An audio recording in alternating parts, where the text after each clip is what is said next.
지역의 대표적인 상권이던 마산 합성동의 경기가 급속도로 얼어붙고 있습니다. 경기 침체와 유동인구 감소로 프랜차이즈 매장이 잇따라 문을 닫고 빈상가도 속출하고 있습니다.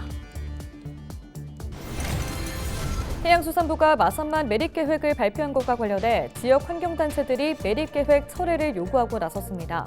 환경단체들은 마산만을 살리지 못하면 기후위기 시대 시민 안전을 보장할 수 없다고 목소리를 높였습니다. 고성군의 한 관변단체장이 수년 동안 공무원에게 갑질을 했다는 의혹이 제기됐습니다. 공무원 노조는 해당 관변단체장에게 공개 사과를 요구하는 한편 업무방해 등의 혐의로 고발할 예정입니다. 창원시가 매출 부진 등을 이유로 지난해 6월 폐점한 롯데백화점 마산점의 활용 방안을 찾기 위해 전담팀을 구성합니다.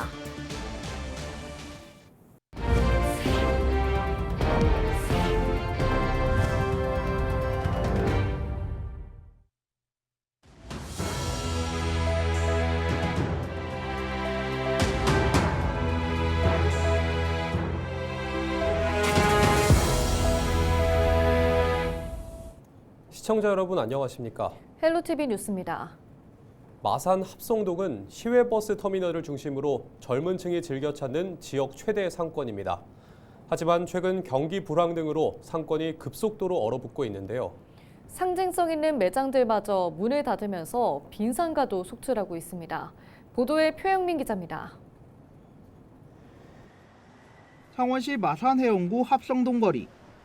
지역에서 번화한 상권 중 하나였지만 지금은 이곳을 찾는 사람들의 발길이 줄면서 활기를 잃은 지 오래입니다. 좀 젊은 사람들이 좀 많이 지나갔었는데 요즘은 젊은 사람들보다는 약간 나이 있으신 분들이 많이 활보하시고 약간 좀 상권이 많이 죽은 것 같아요. 줄어드는 사람과 달리 빈상가는 점점 늘어나고 상징성 있는 매장들마저 떠났습니다. 20년 동안 자리를 지킨 햄버거 매장은 2년 전 문을 닫았고 입점만 하면 무너지던 주변 상권도 일으킨다는 커피 전문점도 떠났습니다. 시외버스 터미널과 마주한 상권의 상황은 더욱 심각합니다. 상대적으로 유동인구가 적은 이곳 상권의 경우 상가 건물 전체가 빈 곳도 생겨났습니다. 이 일대 공실률은 약 19%로 전국 평균 13%를 웃돌고 있습니다. 상인들은 상권 전체가 침체의 늪에 빠지면서 매출도 반토막 났다고 하소연합니다. 유동인구가 아예 없었어요. 그건 확실해요. 또 잘 되는 데는 잘 되더라고요. 근데 이제 안 되는 비율이 옛날에는 뭐 한두 가게가 안 됐으면 지금은 한 7, 8개가 안 되고. 상인들은 상권 붕괴의 원인으로 시외버스 이용객 감소를 꼽습니다. 지난해 시외버스 이용객은 192만여 명, 5년 전 329만 명과 비교해 137만 명 가까이 줄었습니다.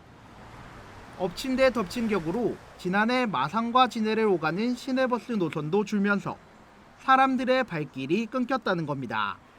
진해 군인이라든지 사람들이 오셔가지고 합성동 거쳐서 전국 어디로 볼일 보러 오면서 또 다시 돌리다 가는 길이 없는 관계로 합성동에서 1차적으로 그 버스 노선을 좀 살려주시면 고맙겠습니다. 특히 인근 중동에 들어서는 스타필드 창원도 위기감을 고조시키고 있습니다. 주차장 등 편의시설이 제대로 갖춰져 있지 않은 합성동을 찾을 이유가 없다는 겁니다. 선제적으로 합성 상권을 살리기 위한 인프라 구축 사업들, 문화광장, 공용주차장, 마산역과 연계하는 이런 사업들, 합성도 시외 터미널을 현대화하는 사업들, 이런 인프라 구축 사업들을 창원시가 주도적으로 만들어 놔야 된다 이렇게 생각합니다. 마산 최대 상권, 젊은의 거리로 불리던 합성동 거리. 무너져가는 상권을 살리기 위한 실질적인 정책 마련이 필요해 보입니다. 헬로티비 뉴스 표영민입니다. 해양수산부가 최근 마산만 매립 계획을 발표하자 창원 물생명 시민연대와 마창진 환경운동연합 등 환경단체들이 반발하고 나섰습니다.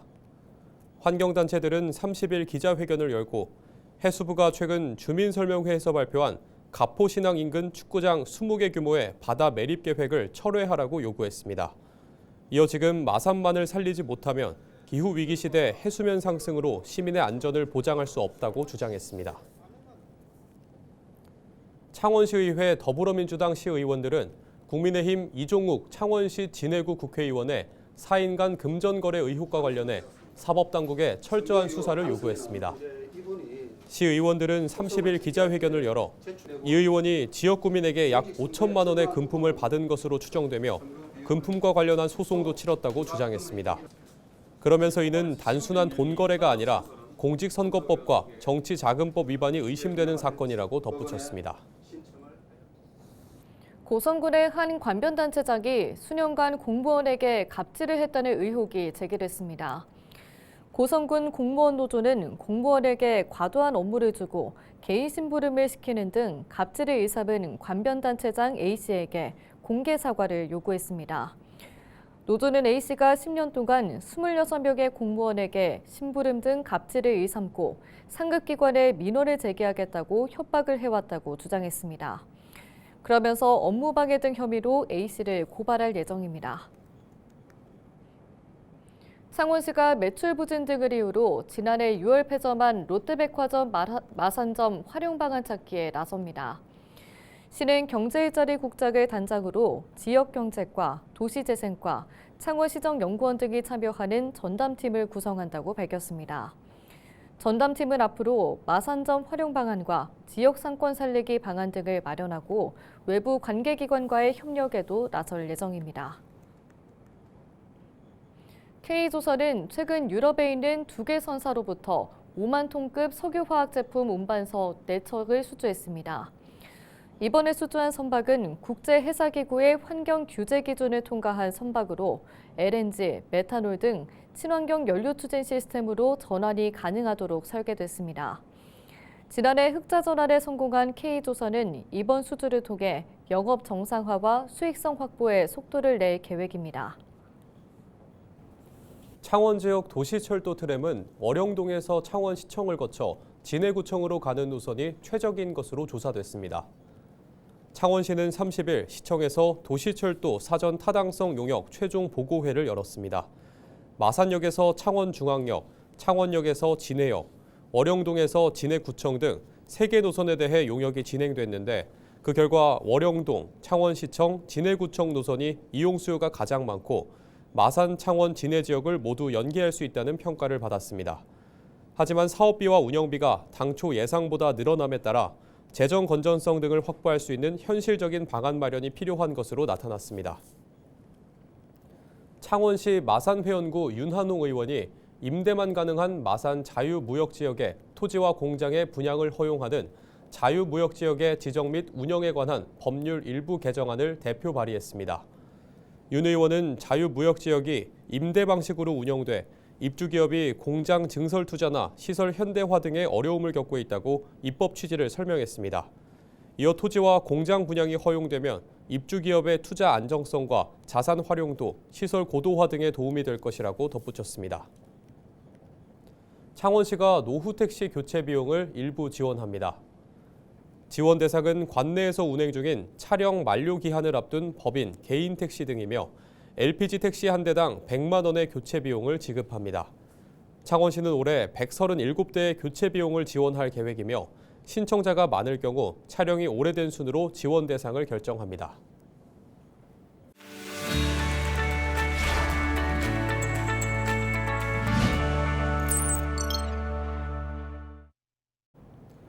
조기 대선을 앞두고 지역 현안과 주요 정책 과제를 짚어봅니다.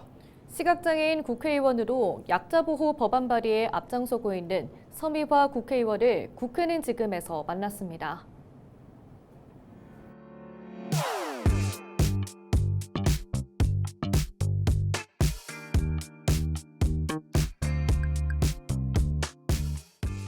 장애 당사자 의원이시기도 하시니까 네. 대통령 공약에 그러면 반영이 됐으면 하는 장애인 정책이 있다면 뭐가 있을까요? 대통령이 직접 챙길 수 있는 대통령 직속 장애인위원회를 구성해달라. 이런 이제 요구가 굉장히 다양한 장애인 단체들이나 장애인 분들이 하고 계시는데 그 이유가 현재 장애인 정책 조정위원회는 국무총리 산하로 해가지고 보건복지부 안에 속해 있습니다. 근데 그것이 실제로 어떤 정책 입안의 역할을 하고 있지 않고 굉장히 형식적으로 되고 있고, 또 사실 장애 당사자들이 장애인이 지역사회에서 살아가려면 보건복지부에만 국한된 이런 사람이 아니지 않습니까? 뭐 다양한 분야에 다 장애인이 사회 참여를 할 수 있는 이런 국가 구조가 만들어져야 되는데, 지금 복지부 산하 정책조정위원회는 마치 장애인이 여전히 복지 서비스 대상으로 대상화될 수밖에 없는 이런 구조가 있는 거예요. 이런 점에서 대통령 직속 장애인위원회가 반드시 만들어져야 된다라는 요구가 굉장히 많이 있고, 그 요구는 20대 대선에서도 있었습니다. 또 다음으로는 제가 22대 국회에 들어오자마자 지난 24년 5월 31일 아침 9시 땡 치니까 바로 국회 그 의사국에 300명 국회의원 중에 가장 먼저 제출했던 22대 1호 법안이 교통약자 이동권 보장 법안, 장애인 이동권에 대해서 새로운 정부에서는 비장애인과 동등하게 장애인이 시민으로 이동하는 진짜 민주주의 이동권 보장, 이게 돼야 된다. 그 정책이 반드시 다음 정부에서 그 진행이 될 수 있도록, 완성이 될 수 있도록 하는 것이 다 우리 장애계의 요원이에요. 또 대표 발의한 2개 개정법에도 취약계층 보호 내용을 담았습니다. 어떤 내용인가요? 영남 지역에 대형 산불이 막 발생을 했잖아요. 그랬는데 그 산불이 났을 때 되게 이제 재난 상황을 알리고 대피하도록 이렇게 알리지 않습니까? 근데 이것이 우리 취약한 시각장애나 청각장애인들은 전달을 못 받는 방식이에요. 피상계엄 당시에도 그게 자막 서비스 수업 방송이 전혀 나가질 않았습니다. 그래서 거기 법안에다가 그랬을 때 수어 통역이라든지 문자 서비스라든지 자막 서비스라든지 또 어떤 상황 환경에 대한 설명을 한다든지 이런 것들을 반드시 함께 전달할 수 있도록 법안 개정안을 올려놓은 상태입니다. 보건복지에서 또 활동 중이시고 또 네. 전남 지역 기반으로도 활동을 하는 의원 입장에서 네. 전남 의대 유치 필요성에 공감하시는지. 전남 지역을 토대로 해서 제가 평생을 거기서 장애 인권 운동을 해온 당사자입니다. 그러니까 전남 지역의 의대 문제는 제가 관심을 안 가질 수가 없는 문제죠. 처음 보건복지위원회 배정이 되면서부터 처음 질의할 때부터 현안 질의로 제가 전남 의대 문제를 얘기하기 시작했는데요. 전국의 의대가 대학병원이 다 있어요. 근데 유일하게 전남 지역에만 의대가 없는 이런 실정이고, 그러면서 전남은 도소벽지가 전국에서 섬이 가장 많고, 그래서 지역 필수 의료라든지 응급의료 체계가 가장 취약한 구도를 갖고 있는 겁니다. 순천대와 국립대인 목포대학교가 통합의대 신설 계획을 이미 24년 11월 말에 교육부에 제출한 상태고, 교육부가 통합의대를 검토하고 있고, 이거는 어떻게 보면 26년 의대 정원 증원하고는 별개 문제로 응급 시간을 놓치지 않고 치료받고 살아가야 될 생명권, 이것과 관련이 있기 때문에 계속 지금 요구하고 있고, 지금 교육부와 복지부는 이것을 계속 검토하고 있습니다. 12대 국회 들어와서 참 많은 일들이 있었잖아요. 네. 향후에 좀 의정활동 어떻게 하겠다 한 말씀 짧게 해주신다면. 너무나 윤석열 정부가 망가뜨리고 후퇴하고 있는 것들을 막아내는 데 힘을 썼어요.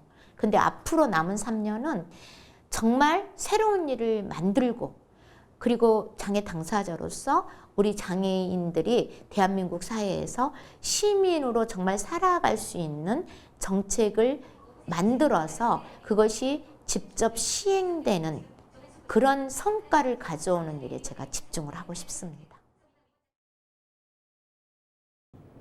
이상으로 뉴스를 마칩니다. 시청해주신 여러분 고맙습니다.